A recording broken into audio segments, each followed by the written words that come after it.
اعوذ باللہ من الشیطان الرجیم بسم اللہ الرحمن الرحیم اللہم صلی علی سیدنا و مولانا محمد و آلہ وسلم۔ بغیر حساب کتاب کے جنت میں جانے والے۔ حضرت اسماء رضی اللہ تعالیٰ عنہ کہتی ہیں کہ میں نے حضور صلی اللہ علیہ وآلہ وسلم سے سنا کہ قیامت کے دن سارے آدمی ایک جگہ جمع ہوں گے اور فرشتہ جو بھی آواز دے گا سب کو سنائی دے گی۔ اس وقت اعلان ہوگا، کہاں ہیں وہ لوگ جو راحت و تکلیف میں ہر حال میں اللہ کی حمد کرتے تھے۔ یہ سن کر ایک جماعت اٹھے گی، بغیر حساب کتاب جنت میں داخل ہو جائے گی۔ پھر اعلان ہوگا، کہاں ہیں وہ لوگ جو راتوں کو عبادت میں مشغول رہتے تھے، ان کے پہلو بستروں سے دور رہتے تھے۔ پھر ایک جماعت اٹھے گی اور بغیر حساب کتاب کے جنت میں داخل ہو جائے گی۔ پھر اعلان ہوگا، کہاں ہیں وہ لوگ جن کو تجارت اور خرید و فروخت اللہ کے ذکر سے غافل نہیں کرتی تھی۔ پھر ایک جماعت اٹھے گی، بغیر حساب کتاب جنت میں داخل ہو جائے گی۔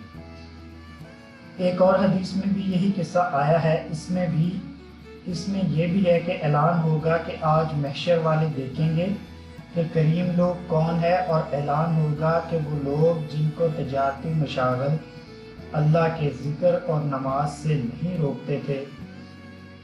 شیخ نصر سمرقندی نے تنبیہ الغافلین میں بھی یہ حدیث لکھی ہے۔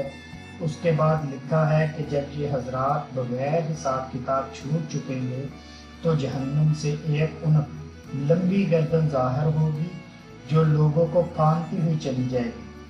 اس میں 2 چمکدار آنکھیں ہوں گی اور نہایت فصیح زبان ہوگی۔ وہ کہے گی کہ میں ہر اس شخص پر مسلط ہوں جو متکبر بد مزاج ہو۔ مجمع میں ایسے لوگوں کو اس طرح چن لے گی جیسے کہ وہ جانور دانہ چنتا ہے۔ ان سب کو چن کر جہنم میں پھینک دے گی۔ اس کے بعد اسی طرح دوبارہ نکلے گی اور کہے گی کہ اب میں ہر اس شخص پر مسلط ہوں جس نے اللہ کو اور اس کے رسول کو ایذا دی۔ ان لوگوں کو بھی جماعت سے چن کر لے جائے گی۔ اس کے بعد 9 بار پھر نکلے گی اور اس مرتبہ تصویر والوں کو چن لے جائے گی، اور اس کے بعد جب یہ تینوں کے آدمی مجمع سے چھٹ جائیں گے تو حساب کتاب شروع ہوگا۔ کہتے ہیں کہ پہلے زمانے میں شیطان آدمیوں کو نظر آ جاتا تھا۔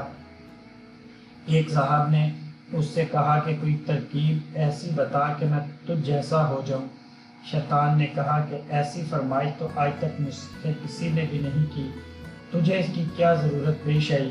انہوں نے کہا، میرا دل چاہتا ہے کہ شیطان نے کہا کہ اس کی ترکیب یہ ہے کہ نماز میں سستی کر، قسم کھانے میں ذرا پرواہ نہ کر، جھوٹی سچی ہر طرح کی قسمیں کھایا کر۔ اس صاحب نے کہا، میں اللہ سے عہد کرتا ہوں کہ کبھی نماز نہ چھوڑوں گا اور کبھی قسم نہ کھاؤں گا۔ شیطان نے کہا کہ تیرے سوا مجھ سے چال کے ساتھ کسی نے کچھ نہیں کیا۔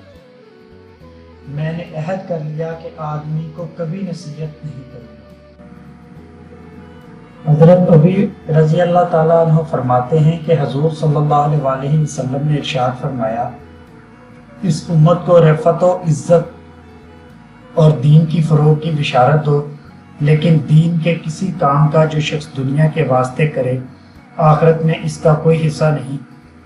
ایک حدیث میں آیا ہے کہ حضور اقدس صلی اللہ علیہ وآلہ وسلم ارشاد فرماتے ہیں کہ میں نے حق تعالی شانوں کی بہترین صورت میں زیارت کی۔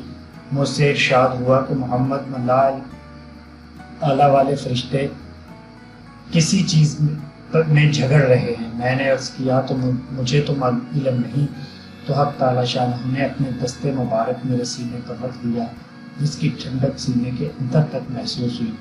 اس کی برکت سے تمام عالم مجھ پر منکشف ہو گیا۔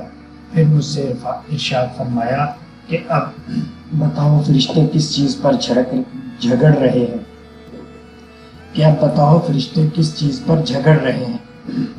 میں نے عرض کیا کہ درجہ بلند کرنے والی چیزوں میں، ان چیزوں میں جو گناہوں کا کفارہ ہو جاتی ہیں، اور جماعت کی نماز کی طرف جو قدم اٹھتے ہیں اس کے ثواب میں، سردی کے وضو کو اچھی طرح سے کرنے کے فضائل میں، اور ایک نماز کے بعد دوسری نماز تک انتظار میں بیٹھے رہنے کی فضیلت میں۔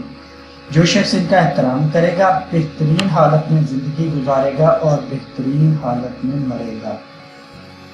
اللہ تعالیٰ سے دعا ہے کہ اللہ تعالیٰ ہمیں ان احادیث پر عمل کرنے کی توفیق عطا فرمائے اور اس پر عمل کرنا ہمارے لیے آسان فرمائے، اور یہ جو چینل ہم نے بنایا ہے اس کو ہماری آخرت کا ذریعہ بنائے اور اس کی آخرت میں ہمارا حصہ رکھے۔